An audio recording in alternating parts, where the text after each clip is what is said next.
Okay. Now moving across to Australia, which is much smaller and much different to the China and Asia market. In fact, I just wanted to add to the China story a little bit. I've been reading some articles recently, and one of them was talking about how much investment's happening in the hot spring market now. And one of the articles said there's $60 billion of investment happening in China, either under construction or in the pipeline.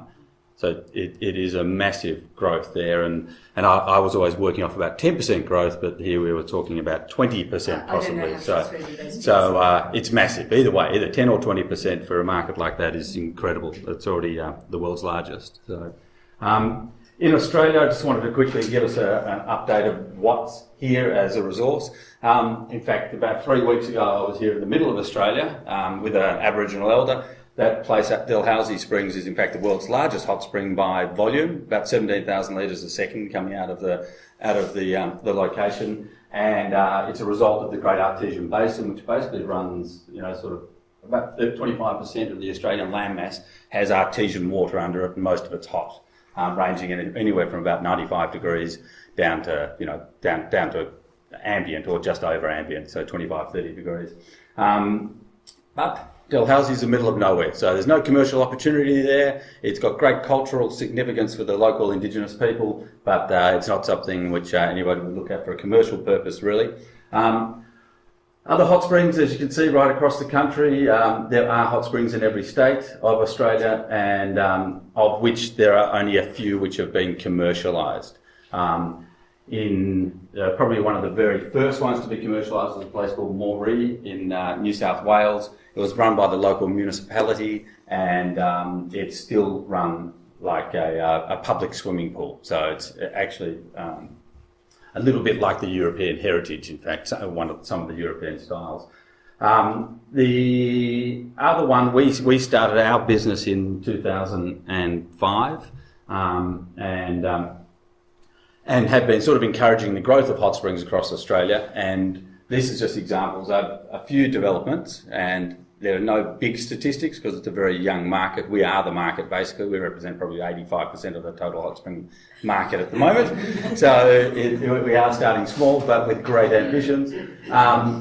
In this case, you've got, there's 3 different developments. The 2 down the bottom are the same development. You've got one at Phillip Island, which is going to be under construction next year, and another one at Warrnambool. These 2 at the top are in Victoria, and as you can see, they're fairly ambitious projects. Not huge compared to Chinese terms. Again, $20-30 million, that sort of level will be the total investment, including one of them has already got a hotel and other fixed assets, so they're investing a bit in the hot springs, but it will be an add-on to the hotel development. Down the bottom is a development in Perth in Western Australia, and that will hopefully commence by the year after next, but it's all under planning at the moment. Where's that one called? Tawari, Tawari hot springs. In Victoria, we are working on a plan for bringing hot springs across in Australia, and right across the coast of Victoria there are about 12 locations which have been identified where there is hot water, and we're looking at trying to develop them based on 3 different styles, and it's really drawn out of the research, and I think we got even a more detailed analysis before from Sam regarding the hot spring market breakdown. We break it down into 3 main areas, and one is the sort of the thermal water park, which is that fun and entertainment area. Then you've got thermal rehabilitation, which is really much in the health model. And then the last one is the relaxation hot springs, which is where we are, which is really the wellness. So wellness as opposed to healing, being two segments of the market. And then you've got that sort of high energetics. I like to think of it as the energetics of hot springs. So you've got one where you've got people wanting to do activities and it's high energy, and then you've got where most people want to go, where they're either relaxing or they're healing, which is sort of a different energetics. And I think you've really got to look at those, and the play-off in the market is trying to work out, keeping all your customers happy, and they're 2 different requirements that people have when they do go to hot springs. So we're working currently with the state government and doing some proposals with parts of the state government to try and evolve the hot spring industry in Australia, and in Victoria in particular. And these will become investment potentials which will be coming up in the next year and a half, something like that. There should be some interesting elements and opportunities coming up. I thought, this is just one example of a hot spring which is actually trying to regenerate what is an old coal-fired power plant, and this is an old open cut coal mine. So it's sort of really trying to bring, and what they use in the coal mine is hot water. Underneath the coal mine, you've got 50, 60 degree water, which they actually pump out of the coal mine so they can keep digging. And they are looking at closing this down. In fact, I've been told this is about the worst polluting power plant in the world, and they're closing it down. And what we're hoping to do is turn it from black to green, and using hot springs as a medium or a way to facilitate that. Within the market in here, you've got different stages where we're trying to look at having hotels. We have the thermal water parks. You have rehabilitation and relaxation. Rehabilitation. You do incorporate golf and other water activities, and then you're using the hot springs for agriculture and aquaculture.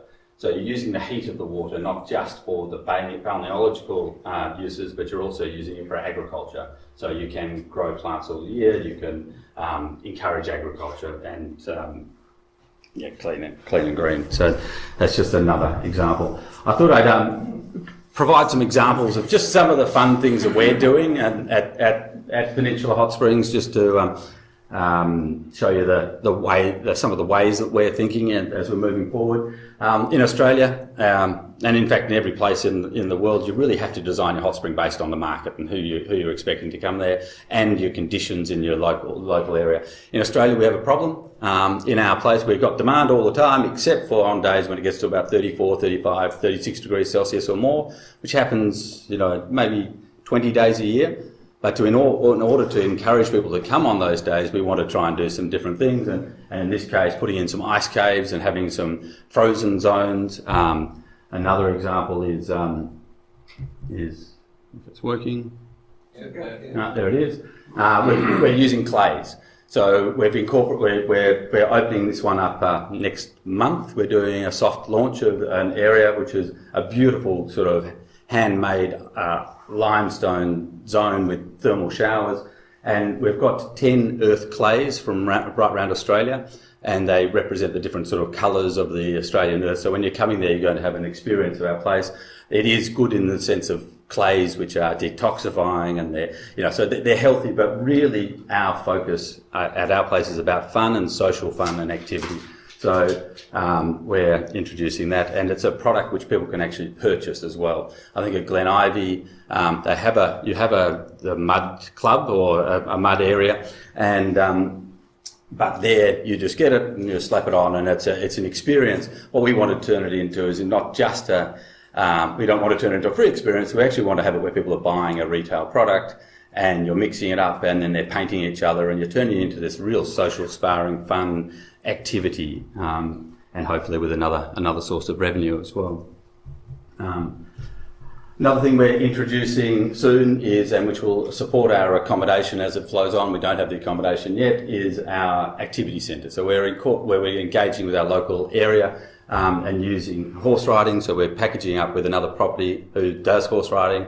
We've bought the land next door, and we're going to set up horse riding on that property. So you can come straight from our place, park at our place, go for a horse ride, come back and jump in hot pools. So you've got horse riding, we've got bike riding, mountain bikes and road bikes, and walking trails where we do some connections with our local Indigenous community, and we'll be doing Indigenous walks where you go and learn about the local environment. So you're really trying to tie in the health and well-being elements of the property. That's just another example of what we're doing with our local Indigenous community. We're working with some of the elders and building a couple of areas for men's and women's business, and it's really for the Indigenous community. But it'll also draw us into the, other people who aren't Indigenous, but will draw us into the Indigenous culture and respecting the local environment.